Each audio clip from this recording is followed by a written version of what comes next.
حصيلة كرة القدم في دقيقة واحدة: كريستيانو رونالدو وابنه جونيور يتدربان معا، إنه لشيء رائع.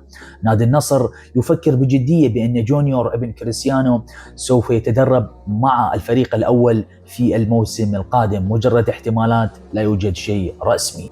في إنجلترا، بعد 10 سنوات من الفوز بلقب الدوري الإنجليزي الممتاز، ليستر يهبط إلى الدرجة الثالثة. نهاية قصة الثعالب الخيالية.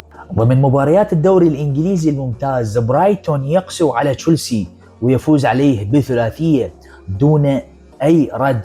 بالمقابل، المدرب روزينيور يخسر الخسارة الخامسة على التوالي في الدوري الإنجليزي. في إسبانيا، ريال مدريد يفوز على ديبورتيفو ألافيس بهدفين مقابل هدف في الجولة 32 من الدوري الإسباني. ريال مدريد يصل إلى النقطة 73.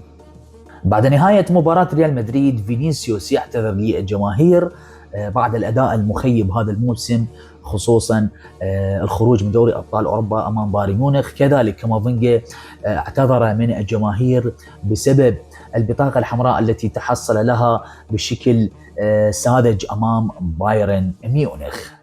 وأخيرا، كأس العالم 2026 يوم، بعد 50 يوم من الآن سوف تبدأ بطولة المنتظرة كأس العالم في أمريكا 2026.